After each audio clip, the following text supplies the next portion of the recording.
By engineer ಮುಗಿಸಿ ಏನು ಮಾಡೋಣ ನೀ? ಇಂಜಿನಿಯರಿಂಗ್ ಮುಗಿಸಿ ಏನಿಲ್ಲ ಟೆಕ್ ಮಾಡ್ತೀನಿ. ಆಮೇಲೆ ಫಾರಿನಿಗೆ ಹೋಗಿ ಒಂದು ಜಾಬ್ ಹಿಡಿದು ಅಲ್ಲೇ ಸೆಟಲ್ ಮಾಡ್ಬೇಕು. ಬೈ ಕೈ ಹಿಡಿ ಬೈ. ಸೇಮ್ ನೋಡು ಬೈ, ನಮ್ದು ಇರೋದು. ಇಬ್ರು ಬೈ ಸೇರಿ ಫುಲ್ ಸಕ್ಸಸ್ಫುಲ್ ಆಗನ್ ಬೈ. ಬೈ ಮತ್ತೆ ಇಂಜಿನಿಯರಿಂಗ್ ಮುಗಿಸಿ ಏನು ಮಾಡೋದಿ? ಬೈ ಏನಿಲ್ಲ, UPSC ಬರದೆ ಗೌರ್ಮೆಂಟ್ ಜಾಬ್ ತಗೋಗಂದ್ ಮಾಡಿ.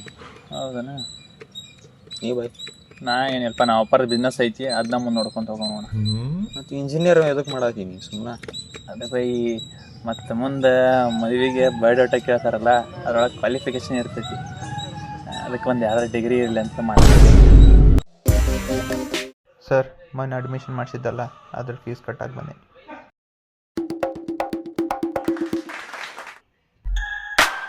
ಮೊನ್ನೆ ಅಡ್ಮಿಷನ್ ಮಾಡಿಸಿದ್ವಲ್ಲ, ಅದ್ರ ಫೀಸ್ ಕಟ್ಟಕ್ಕೆ ಬಂದೀನಿ. ಕ್ಯಾಶ್ ಕಟ್ತೀನಿ. ತಗೊಳ್ರಿ ಕ್ಯಾಶ್. ಸರ್, ಇದು ಅರ್ಧ ಫೀಸ್ ಐತಿ. ಹಂಗಾದ್ರೆ ತೋರಿ, ಇದು ಹೊಲದ ಕಾಗದ, ಇದು ಮನಿ ಕಾಗದ. ಹೌದನ್ ಸರ್? ಬೈ 500 ರೂಪಾಯಿ ಕೊಡಿಲಿ. ತಗೋರಿ ಸರ್. ಸಾರಿ, 500 ರೂಪಾಯಿ ಅಲ್ರಿ, ಅದೇ 50,000 ರೀ. ಅಂಕಲ್ ಆರಾಮದಿರಿ? ಆರಾಮದಪ್ಪ, ನೀ ಯಾರು? ನಾನು ರೀ ಶಶಿ, ಊರಿಗೆ ಓದಾಕಂತ ಹೋಗಿದ್ದಲ್ಲ. ಏನು ಮಾಡತ್ತಿಪ್ಪ ಈಗ? ಇಂಜಿನಿಯರ್ ಅದೇನ್ರಿ ಈಗ? ಇಂಜಿನಿಯರ್ ಇದೆಯಾ? ಪಾರ್ಪ ಇದೆ ನನಗೊಬ್ಬ ಮಗಳ.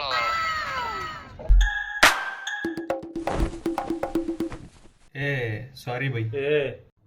ಕೈ ತೆಗಿ ಬೈ, ನಂಗೆ ಮರ್ಯಾದೆ ಐತಿಲ್ಲ. ಹೌದಾ? ಯಾರಪ್ಪ ನೀನು?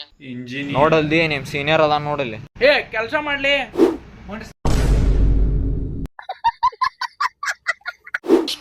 ಮರ್ಯಾದೆ ಬೇಕು ಸಾಕು. ಆತೋ ಬೈ, ಗೊತ್ತಾದ್ ಬಾ.